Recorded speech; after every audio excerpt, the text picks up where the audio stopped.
Okay, this is Module 1, Week 1. We're going to try to go through this material quickly.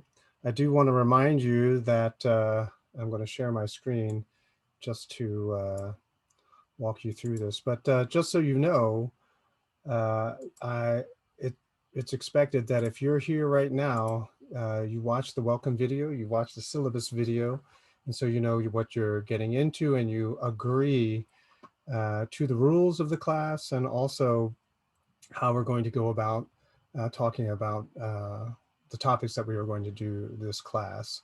And just to remind you, I'm wearing my Enemy of the State shirt to remind you of my anti-government position. So it doesn't really matter what political party you affiliate yourself with because they're both statists. In other words, they seek to control and dictate to other people how they should live their lives. And quite frankly, I don't know any of them and they don't know me. Stay out of my life. Why don't you? Okay, so that's basically an anarcho-capitalist position. Okay, so as I remind you of that, I want you to look at my shared screen here. If you are going through the modules, I don't know how students go through the course, but if I were to do this on my computer, I just hit the modules and I go here. This is module 1, week 1, and I click here. Okay. I also, before we get into it, I want you to note that if you don't want to go through there, you can find the welcome video syllabus study guide here, as well as the study guide for week 1. And by the time you see this video, well, it won't be visible, but I'll have week 2 and 3 here as well. So let's go in here. I'm just in case you forgot, so this is the welcome video and syllabus video information. Remember, only take the quiz when you are ready to take it. You do have 3 chances to take it, but it will be open until February 3rd. That way everyone has enough time to take it. Again, the link's there. So here we go. We're basically in the introduction phase of this class. The vocab study guide, my own lecture outline is right here. You can just click that and I'll take you to it. These are the recommended readings. So what I'll be talking about in this particular video is covered here in chapter 1. Very, very short. You should probably at least skim it. Chapter 2 and chapter 3. And then, of course, by the time you see this, there will be video links to watch this video. And then if you want to post something, you can post here on the discussion board. And then once January 23rd rolls along, this quiz link will be active. Okay, I just wanted to remind everyone, because I always get those emails halfway through the semester. How do I find the vocab sheet? Where's the discussion board? And so, yeah, hopefully that will take care of that. All right, so I'm going to suggest that you have the vocab sheet, study guide, lecture guide in front of you, and you're following along, and you can take notes if you so choose, if you want, but you don't have to, obviously. All right, so let's get started. I said a few things in the welcome video. I said that most people have certain perspectives. They like seeing things in a certain kind of way, and often they don't like to change their perspective, which is fine. It's your choice.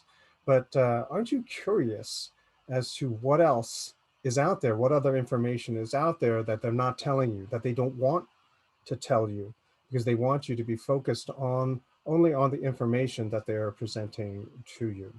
In other words, in spite of the fact that a lot of people love to talk about diversity, diverse this, diverse that, at the same time, they're basically trying to get everyone to think in the same way. And this, in other words, they want everyone to be similar, to be homogenous in the way that they think, in the way that they see value, in the way they make and process what is good and what is not good. Okay, and so in spite of the fact that they're emphasizing diversity, they're really teaching you how to be similar to each other. And so if you went through the public school system here in the United States, chances are you are going to agree more with other people who went to public schools than disagree. You'll know similar topics. You'll know similar expressions. Green New Deal, for example. You'll know and be familiar with certain suggestions and answers to certain questions. This is socialization, right? It's not education. You're not being taught information. And then once you're taught this information, you get to decide how you're going to live. That's not what's going on. What's going on is you are being taught how to think. You're basically told what the answers are to certain problems and certain situations. And so as soon as you spot, as soon as you recognize a certain situation, you're going to say, oh, I know what this is. And then you're going to jump to a conclusion. Okay. Now this is basically starts very, very young. Now that they're pushing preschool so much, a lot of you probably went to preschool. And if you could remember everything that you were taught in preschool, you'll realize that a lot of it is behavioral, right? Sit still, don't touch your neighbor, keep your hands to yourself, don't punch that person, you know, all this kind of behavior stuff, how to sit still, take a nap when you're supposed to take a nap, you know, all of this other kind of stuff, going into the bathroom, etc. And then when you get older, you're presented certain problems, certain situations in life, and you are taught how you are supposed to react. You're taught how you're supposed to feel. You're taught what to say, etc. Okay. And so as we go through life and we are taught these things, what is very natural and very common is people then figure out shortcuts. They figure out, oh, I can, as I know, I can recognize this, so I can just jump to the end. I can jump to a conclusion. And so most people, since they are taught prepackaged situations, and you are also provided the solution, the answer, how you're supposed to behave, what you're supposed to say, all of this stuff, you think you know what is the right thing to do, what is the appropriate thing to do, when in reality, you are just simply being socialized, right? You're being conditioned to think and act in a certain way.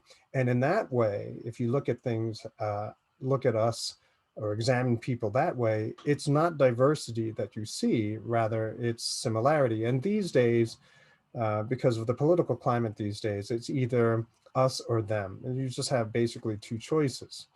All right. So for example, I'm going to share my screen again.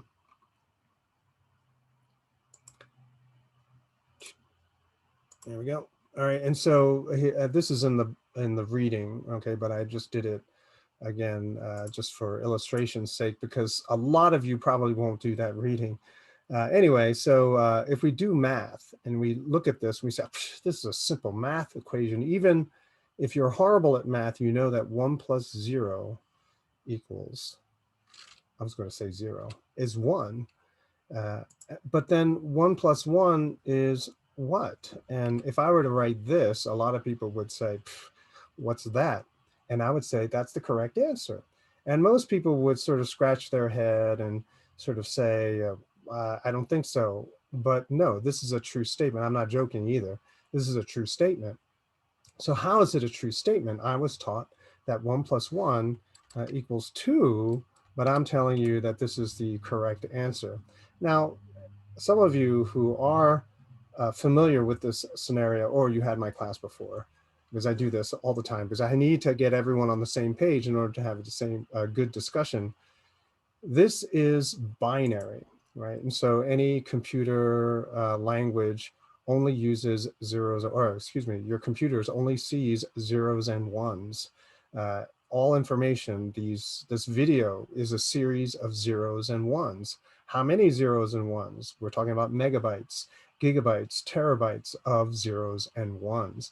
And then your computer brain, the chip and all the other stuff that's in your computer, translates it into the images that we see on our screen. Now, most people, when they see this equation, 1 plus 1, they will jump to the conclusion and say, it's 2. And then if I say, no, it's 1, 0, you would say, ugh, you racist.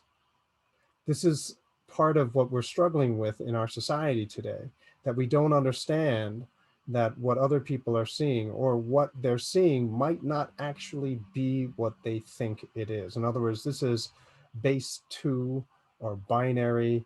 There are no other numbers except 0 and 1. And so therefore, this is a correct solution. The next thing I want to show you is if I give you a series of 3 numbers and you tell me what the next number would be. If we were face to face, I'd write this on the board and everyone would naturally say, duh, the next one is 4. And I say, okay, fine. So if I write this series, most people would be courageous enough to say 8. And I would say, very good, you're doing well. And then I would give you the next series of numbers. And most people would say 9, after which I would say, now see how you guys are all wrong together, that the next number in the sequence is 11. Now you might say, how is that? You skipped a number there. And I said, no. The reason is because most people think that I was writing a series of odd numbers. I was not. I was writing a series of prime numbers, numbers that are divisible by itself and 1. There are no other factors. Now, you don't have to understand math a lot to get what I'm saying, but what I'm trying to get across to you is that most people will see a situation and then jump to a conclusion. They have no other knowledge. They don't really understand what's going on, but they see the image and they jump to a conclusion. And we see this happening over and over and over again when it comes to racism or any kind of gender bias or whatever. People always jump to a conclusion. And I don't know if you guys stuck around long enough to actually hear what was going on, what really happened. But more often than not, it is not really what people have portrayed it to be, right? In other words, they have manipulated the image to get everyone to say, oh, 9, right? But in reality, it was 11, okay? And for a lot of people, that means nothing, right? That this is not a big deal. This is not very important. Who cares? Well, it matters a lot, right? If you look at a situation, you say that's a good idea when it's a bad idea, right? You only think it's a good idea because you were taught to think it was a good idea. So for example, what's the future of energy for America? Most people would say, oh, clean energy, green energy. Why? I mean, did you do all your research? Did you research all the different forms of energy that are out there that could possibly be a good source of steady, consistent power to support everyone here in not only in this country, but in the world based on the consumption, the level of consumption that we have? I mean, think about the computer setup that at least I have. I have gizmos everywhere, lights to try to, make it not dark, and all of this energy requirement, what is the best? You did the research, or are you just simply repeating what your teacher told you? And chances are 99% of the time, people only know the options that their teacher had told them when they were younger. I got to be straight with you. When I was 10 years old and I started going to public school at 10 years old, they told me that in 20 years, everyone will be using solar power. Well, 20 years later, after I was 10, would have been, when was that? The 90s, which was, 20 years ago. And I wouldn't be surprised if your teacher told you when you were in school that in 20 years, we'll all be using electric, rechargeable, renewable, whatevers. They always say 20 years, because by the time 20 years passes, you would have forgotten that they had said 20 years, okay? So if for 40 years plus, they've been saying that in 20 years, everyone will be using solar, what's going on? You understand what I mean? They're constantly pumping a lot of this information, and you might be sitting there saying, oh, Dr. Kim, it's easy for you to say, but what's an alternative? Well, I'll give you a couple alternatives. I have them in the book, so in the recommended reading, so you can read closely in chapter 1 and see some of them. Number 1, nuclear energy is a very popular, cheap alternative. much, much cheaper than a lot of this wind power, solar power stuff that people are talking about, a lot cheaper.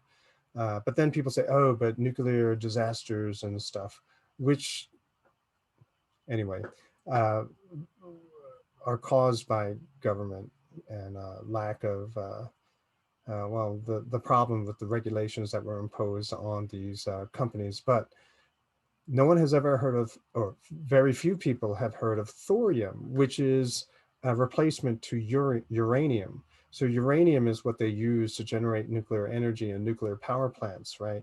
I don't know what they do. And it's radioactive and whatnot, but it's very, very dangerous. And so if you have a meltdown, you contaminate life and everyone dies and your skin falls off, whatever. But thorium can be used in nuclear power plants. It has very, very similar energy output, but it is not nearly as dangerous as uranium. It's more plentiful, right? So it's much, much safer to use. It's more of it available so that even poorer countries can get it. And bonus, and this is for you military types out there, you can't use it to build nuclear weapons. So one of the reasons why the United States is constantly bombing Iran is they're trying to provide electricity to their people through a cheap energy source. So they're trying to use nuclear power. The problem is you can build nukes, nuclear weapons with uranium, even depleted uranium, okay, dirty bombs and such. But with thorium, you can't do that, right? So why not just introduce thorium-based nuclear power plants to Iran? They're not going to do that either, which tells you that it's more to the story. There's more to it than just simply you don't want Iranians to have electricity, right? Or you're trying to keep them from having a bomb, you know, that kind of rhetoric. So if you want to just stay in your box and say, no, no, no, it's all solar power, well, then you got to live with that bed that you just made. In other words, there are a lot of crazy, horrible, anti-nature things that are happening because of green energy initiatives.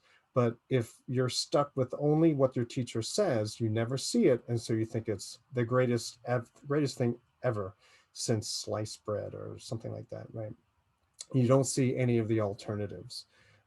So nuclear energy is one thing. The other thing, which is, I scratch my head. If I was a scientist, I would totally be setting up my house with the artificial leaf, which is a very, very inexpensive way of providing electricity and at the same time, I believe, producing oxygen, right? But MIT professor came up with it in 2008.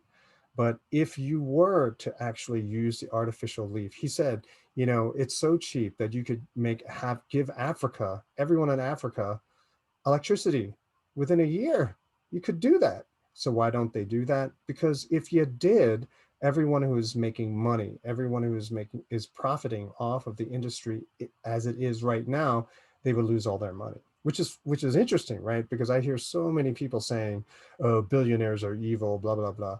But yet by supporting this green energy initiative, you are actually supporting billionaires, insiders, because it'll never come to a reality. And if you did, it would destroy the world because it is so expensive. It's so inefficient.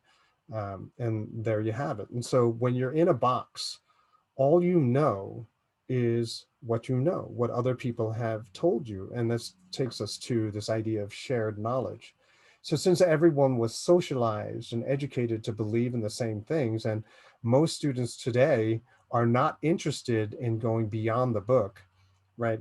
And I'll tell you something, I'll say something and you'll know exactly what I mean. Maybe when you were younger and didn't know better and hated learning, a test is coming up in your class and you ask the teacher, is this going to be on the test, right? Is this on the test? That kind of question. And you might, what does that question actually mean? Like, what do I have to know? What do I have to learn? What don't I have to learn? Like, what's okay not to know?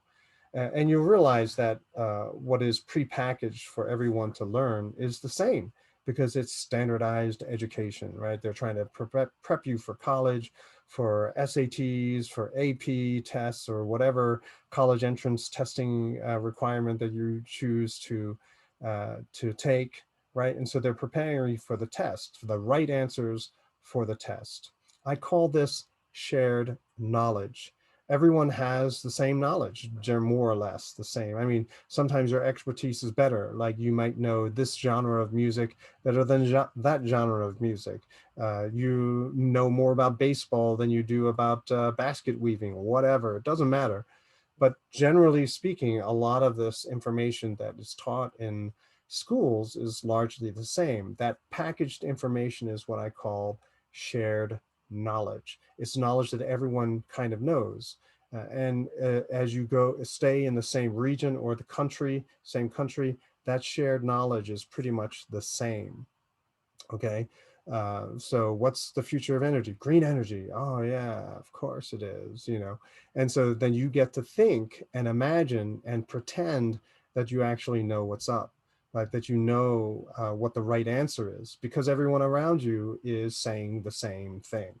But to me, that just means you're in the same box with each other, right? Which means nothing. Is it the right answer? No, it's the same answer. It's just simply the answer that everyone else is giving. Does it make it the right answer? Maybe, not to me, but for other people, possibly. But having a shared knowledge also means there's information that no one knows collectively, right? Because your school didn't teach you. So who taught you about thorium? I stumbled on it accidentally. What about the artificial leaf? Again, I stumbled on that in my sort of clicking through the web, found that stuff as well. And so what am I trying to say? They are preventing you from learning, certainly. They're keeping information from you so that they can persuade you, so that they can socialize you into supporting the very things that they benefit from, right? Not that you benefit from, but that they will benefit from, okay? And so who is the they? Whoever is paying for it all. Would you be surprised to know that the oil industry does a lot with solar power and wind power? You might say, yes, that's because they were punished. No, it's called basically, I believe part of it is regulatory capture. They knew where things were going, and so they took it over. And now they have used it in such a way that they can profit from it, and it will never actually become a reality in this form. Now that Biden is elected, I guess he's going to try to push through some Green New Deal thing. It will wreck the economy because what they're doing is so wasteful. It is so super expensive. And those costs and the waste is being hidden from most people. Otherwise, you'd never agree to it, right? So give you an example in case you have some naysayers out there. But 70 in the solar panel manufacturing process, apparently 70% of the material that is used is thrown away, right? That's a tremendous amount of waste. They don't care because you already paid for it, right? Solar power companies get money from the government first. They make the stuff wastefully and it doesn't matter. And then they sell it back to you, right? They sell it back to people. Understand the government has no money.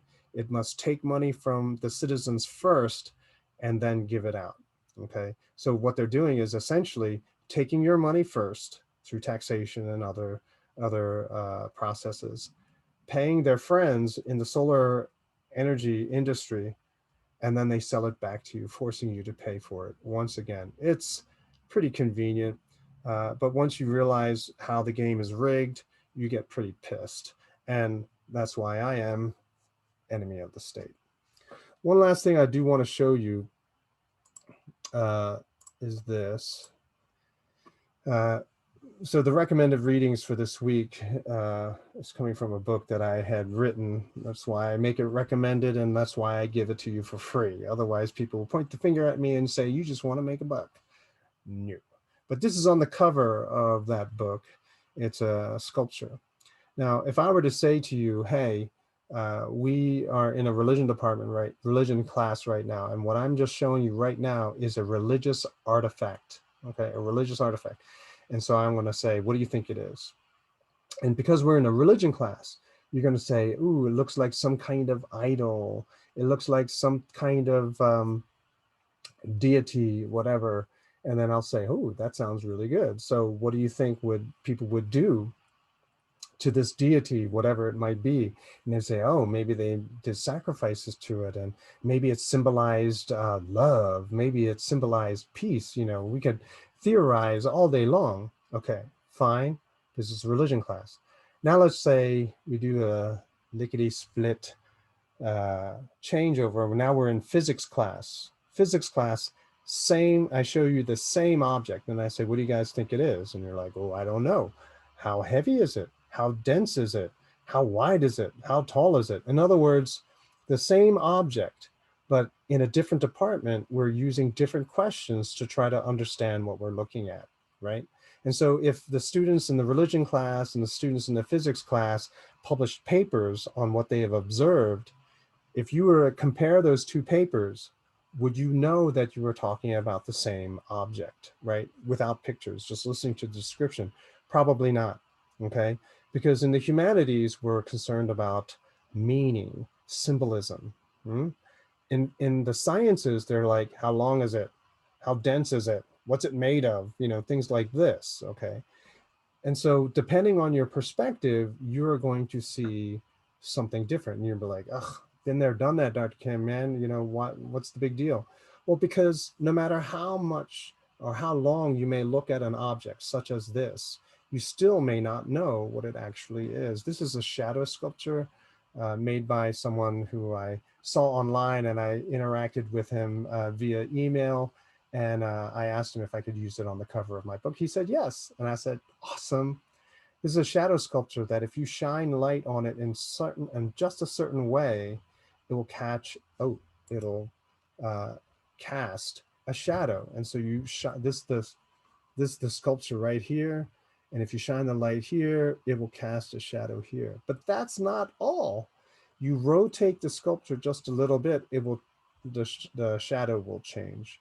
And again, a third time. There are 3 different shadows that are cast by the same object, depending on how you spin it, which I thought was super cool, but it gives you my point. Just because you look at something and you say, I know what it is, I saw it, I looked at it, I understand it. No, you don't. What we're going to try to do in this class is to basically show you that most people throughout history and society today, they look at situations in life. They see things that happen in society and they say, ooh, how long is it? How dense is it? What does it mean? They'll ask these questions because they were trained to ask those questions.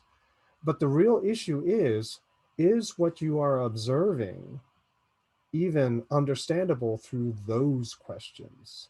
That maybe we have to do something radically different, like holding it up, casting a light on it, and looking at the shadow, and then understanding what the object originally was. In this case, a shadow sculpture, you see? And so a lot of people, and I know there are a lot of students out there who say, oh, I'm pretty smart though. I don't have to learn anything new. Yeah, well, this is the problem, isn't it? You already think you know everything. And so you refuse to learn anything. You refuse to listen to other people because you already know everything. And then because you think you already know, all that's left to do is to force everyone else to see things the way you see them. I find that to be completely unacceptable. Being a mediocre person most of my life, seeing all the smart kids in my class was always telling me, no, you don't know what you're talking about. You got to do it this way. Very annoying, right? And so what we have to realize is that you don't have to. But what you should do is listen. You should listen and then think about how reasonable it is, how plausible it is, and then make a decision. Doing it any other way, you increase your risk of making a very, very bad choice. Okay. So if the welcome video didn't turn you off and this video didn't turn you off, then I'll see you in the next video. But otherwise, if you're just totally opposed to learning something different, especially if it's going to be something that offends you, right? That as soon as you hear it, you're like, oh, that's so racist, right? But you're saying, but let's hear what you have to say, right? If you have that attitude, then I welcome you. I encourage you to stay just to hear some of that other stuff that has been kept from you, right? You can stop at this point. We're at 30 minutes, but just a little add a little thing. Most of the seminars or the IH classes encourage students to talk to each other. But if everyone is in the same box, what kind of conversation do you think that they're going to have? Just rehashing, retelling, reiterating the stuff that they already heard. And so the conclusions, and so when given a problem, they say solve this problem, the solution that they're going to propose is always the same. It's always the same, which basically means it is not creative, it is not innovative. It's just something that has never come out of your mouth before, but it has come out of everyone else's mouth every single year before you. Okay. So one thing that I didn't tell you, because I'm not really going to participate in it this year, but some of the classes are focused on innovation. Okay. And so this section was supposed to be that too. And all of the other sections, they don't agree with what I teach. And so every year they're constantly proposing the same ideas, and it's supposed to be innovative, right? But this class, I'm really going to try to get you to see fresh ideas, not just fresh to you, but fresh maybe to a lot of people. Uh, and this is kind of exciting. I think it's really, really empowering. It also helps you to solve personal problems that can't seem to be resolved any other way. Maybe all that's required is just changing your perspective just a little bit. Okay. So more of this to come. I'll see you in the next video.